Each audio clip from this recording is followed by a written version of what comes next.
You were, I think, dare I say, very pessimistic the last time I saw you here back in May. How do you feel now?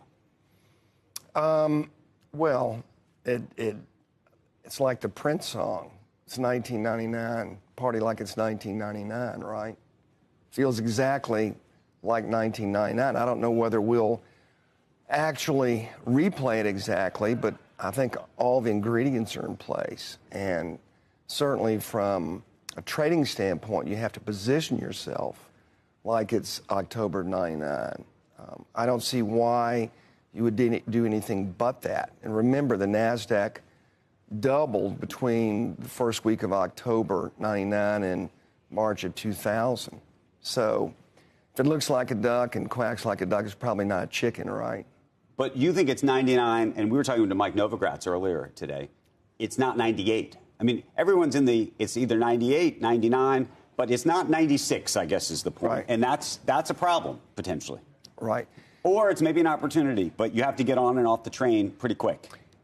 Well, if you just think about bull markets, right, the greatest price appreciation is always the 12 months preceding the top.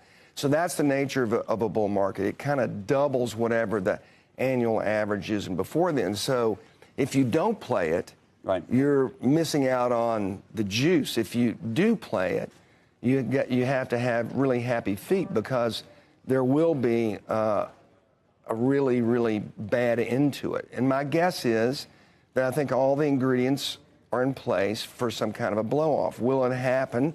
Again, history rhymes a lot, so I would think some version of it is going to happen again. Right. If anything now is so much more potentially explosive than 1999. 1999, we were looking at a rate hike in November. Now we're looking at a rate cut. We were looking at 4 more rate hikes before we actually topped in 2000. Now we're looking at 3 or 4 rate cuts, probably at least. So you have monetary policy that's going to take us to real rates of 0 or less, probably, depending upon the next Fed chair. And then the big difference is, obviously, fiscal policy. We had a budget surplus in 99, 2000. Now we've got a 6% budget deficit. So that combination, that fiscal monetary combination, is a brew that we haven't seen since, I guess, the post-war period, early 50s, something like that. And that was crazy times, right, coming out of the war. But you think that most people who are watching us now, you need to be in this market now. But then the question, as I said, is you have to jump off the train before the train crashes. If you're suggesting the train is going to crash. I'm not suggesting the train's going to crash. I'm suggesting that we're in a period that's conducive for massive price appreciation in a variety of assets. Will it happen or not?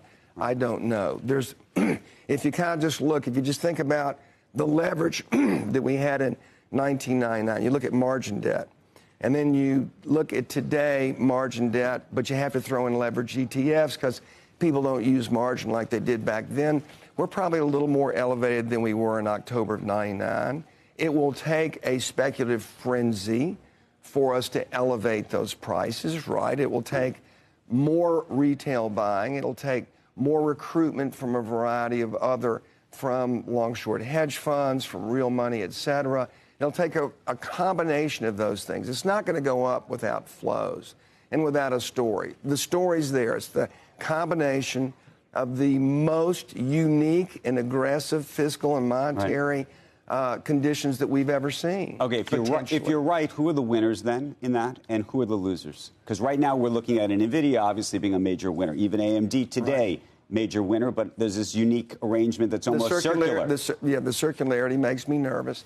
I would say, and I'm going to think of it in broad terms, I think what the markets are telling you, this is an inflation story down the road. If you look at the biggest winners, right, the biggest winners are gold. I think it's up 46, 47%. Bitcoin, I want to say it's up 50 or 60. I'm not even sure. There's a Morgan Stanley basket that's a retail flow basket that has all the meme stocks in it. It's up 67, 68%. So it's really what retail jumps on. So crypto, digital gold, that's obviously something that's very, very appealing. And does that mean you're jumping on all of that right now? Well, I'd want to have positions in all of it, right. for sure. So if you said to me, what are going to be the winners? Again, we have this race. Right. The race, realistically, is certainly to the end of the year, because that's when everyone marks institutionally. And then you have to figure out what's going to go on in next year. So what would I want to have? I'd want to have a combination of gold, crypto, probably the NASDAQ. I think, I want to say that I've said that before, and I think that's still the right one. And I think whatever the fastest horse is at this point in time probably has a good chance of being that on deck 31.